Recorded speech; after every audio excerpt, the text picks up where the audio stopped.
एक बंजारण, तीन साधु।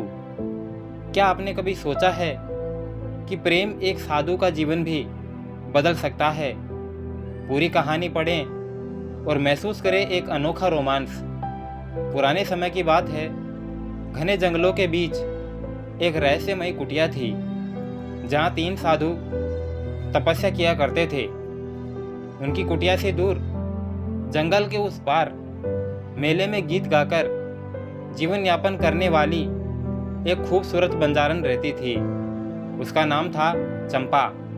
वो अकेली थी, मगर उसके जीवन में ऐसा कुछ होने वाला था जो उसकी किस्मत ही नहीं बल्कि तीन साधुओं का जीवन भी बदलने वाला था। तीनों साधु भिन्न भिन्न स्वभाव के थे। स्वामी हरिदास उम्रदराज, गंभीर वैराग्य में लीन। बालकनाथ मध्यम उम्र, विदूषक स्वभाव, मगर भीतर से बहुत ज्ञानी। ऋषि प्रमोद मणि युवा, सुंदर, तेजस्वी, मगर अब तक स्त्रियों से दूर। इन तीनों का जीवन तप में बीतता था। वे नियम से ध्यान करते, एक वट वृक्ष के नीचे भजन गाते और रोज शाम को अग्निहोत्र करते। चंपा का जीवन झोंपड़ी में बीतता था। वह अपनी माँ के साथ कभी रहती थी, लेकिन अब माँ नहीं रही। वह जंगलों में घूमकर गीत गाती, मेले में नाचती और गांव-गांव घूमती। उसके गीतों में दर्द था, नजरों में शरारत और चाल में जादू। उसका सौंदर्य गांव भर में चर्चा का विषय था, लेकिन वह किसी पुरुष की तरफ आंख उठाकर भी नहीं देखती थी। कहा जाता था कि चंपा के गीत सुनकर सांप भी रुक जाते हैं और फूल खिलने लगते हैं। एक दिन जंगल में एक सांप ने चंपा को डस लिया। बेहोशी की हालत में वह एक वृक्ष के नीचे गिर पड़ी। उसी समय तीन साधु ध्यान कर रहे थे। बालकनाथ ने आंख खोलकर देखा और शोर मचाया कि अरे, कोई स्त्री मरी पड़ी है। हरिदास बोले, उसे छूना मत, हम साधु हैं। परंतु प्रमोद मणि ने बिना एक पल गवाए अपने कमंडल से जल छिड़का और उसे अपनी गोद में उठा लिया।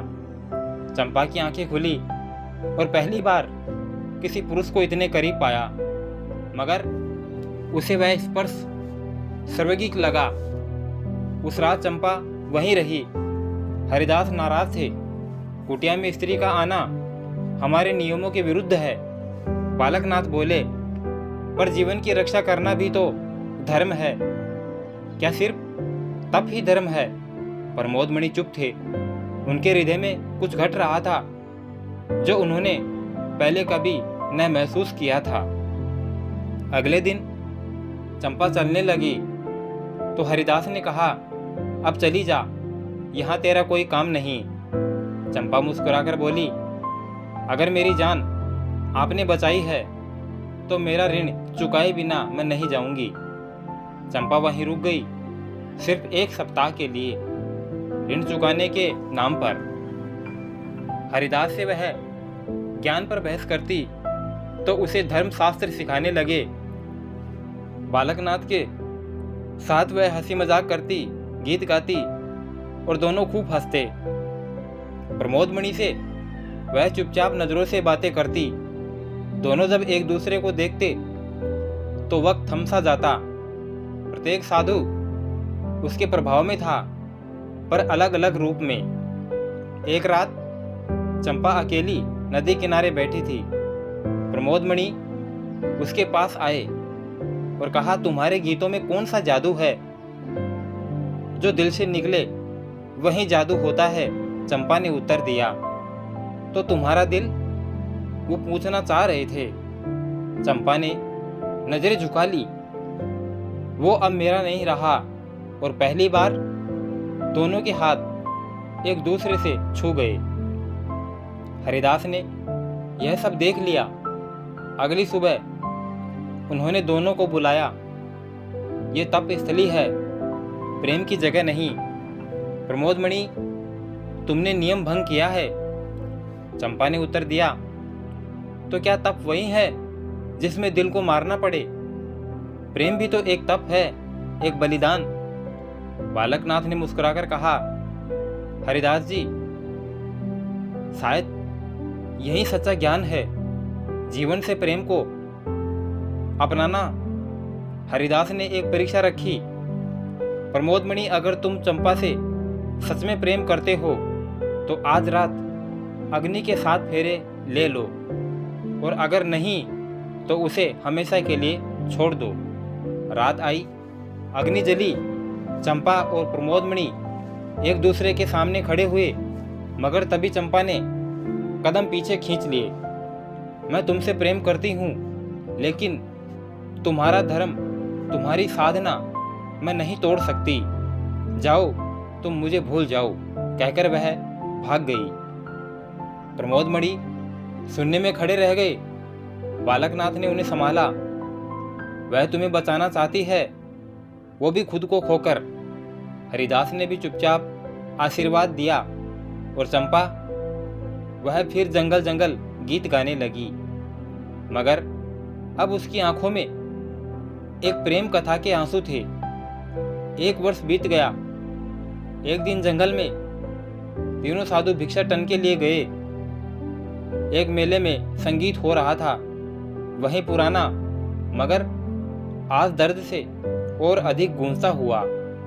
वहां चंपा थी, गा रही थी, मगर अचानक उसकी नज़र प्रमोदमणि से मिली। दोनों की आंखें छलक पड़ी। वो दौड़ी और प्रमोदमणि ने उसे थाम लिया। इस बार कोई बाधा नहीं थी।